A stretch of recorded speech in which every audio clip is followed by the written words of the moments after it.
Outside somewhere in the world, there was a city named Dreamland. There were only two ways to live in the city of Dreamland, to either be really rich or to become a part of the Truedream family, swearing absolute loyalty to the leader and doing whatever was asked. In the center of the city, there was a skyscraper bigger than any of the others around it. Inside, on the very top floor, was a bald-headed man in a nicely fitted suit, sitting down in his large armchair at his desk. His name was Jack Truedream, the leader of one of the big four families. Just then, a female wearing business attire had entered the room. "Sir, there has been a report that one of our family members has died. Send me the report. I'd like to take a look." The female then clicked a device in her hand, and in an instant, a holographic display appeared in front of Jack. He used his hands to navigate through the pages and quickly read through the information. But then he spotted something that interested him and started to zoom in, right on Ian's neck. "Alexa, bring me up the report from 2 years ago on Danny Fletchman," one of the strongest men that the Truedream had in their family.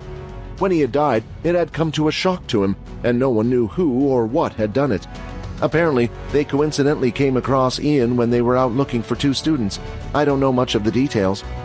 "Do you know what military base they are from?" "Military Base 2, sir." Jack then stood up from his chair and closed his eyes. Inside of him, he could see around 10 little flames swirling around his stomach. Each of them looked slightly different from the others. "It looks like I'm running low on abilities again. I guess it would also be a good chance to stock up as well." With morning lessons over and done with, it was time for combat lessons to start. Layla had come over with Aaron by her side to Quinn. The three of them headed off to the beast weapons class, while Vorden had already left for the elemental class. Now sitting in the room all alone was Peter, just blankly staring at the wall in front of him. Peter continued to sit there and think back at all the stupid things he had done. Every time a stupid memory came up, he would pull his hair, trying to forget it as if he was pulling the memories out of his head. He could feel something running down from the top of his head. He had pulled so hard and so much hair that blood was starting to drip from his scalp. As Quinn was just about to leave the second-year building to head to the Beast Weapons Hall, paused for a second right by the exit. Instantly, the effect of the sun had hit him. "You are being hit by direct sunlight. All stats will be reduced by 70%. "70? Are you freaking kidding me?" Quinn shouted in his head. Now, calm down," the system replied. "Well, honestly, I never really had this problem before. Back at the kingdom, we had plenty of items that stopped the sun from affecting us. Just take a look at your inventory. That ring you were looking at is given to the weakest of our men." The system was suddenly revealing a lot more information due to the outbursts. He then opened up Quinn's menu and went to show him the Shadow Skills tab. Out of the 10 skills, 3 had been unlocked, but 7 were still grayed out. "You just want to be able to fight in the sun, right? You see, the skill named Shadow Void, it costs a total of 20 skill points. I would recommend you unlock that next.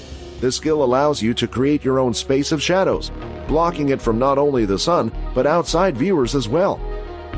While Quinn struggled to walk, Layla quickly came over and pulled out an umbrella over his head. "Vorden, looks like I'm needed more than you after all," Layla thought. "The sunlight is being blocked. All stats will return to normal." "Do you guys have to be lovey-dovey in front of me?" Aaron said as she saw the two walking under the umbrella. "We're not a couple. He's just feeling sick. The sun gives him heat stroke easily." "What a wimp," Aaron said as she walked off ahead. The three of them had finally arrived at the Marshall Hall and no longer needed the umbrella. The classes had begun as normal, with Leo asking the students to warm up by sparring with each other, but once again Leo had asked Layla to step away, as Leo wanted to be his opponent. Leo then took Quinn to the corner of the room, away from the others, making sure they couldn't hear their conversation. "Thank you for saving me in the portal world," Quinn said first, hoping to get on his good side by sucking up to him. "I was just doing my job. What happened to your gauntlets? There's no energy emitting from your hand." "They broke in the portal world. I'm sorry, I'll pay you back." Leo raised his hand, telling Quinn to stop speaking. "Boy, there is no need. Those weren't expensive in the first place. But for something to break some beast gear, you must have fought against some beasts then." Quinn started to laugh nervously. He wasn't prepared for this and didn't really know how to answer. "Oh no, one of those rat beasts jumped at me, and all I did was lift my hand trying to protect myself." The beast wouldn't let go, so I had no choice but to take them off and run." "I see," Leo said as he stood there silent for a moment. "However, my ability does improve my senses, and I can hear your heart beating ever so loudly." Quinn gulped as he was afraid of what the old man might say next. "Now, Quinn, the truth is, I don't care what you are, but I only have one question to ask you. Are you on the humanities side?"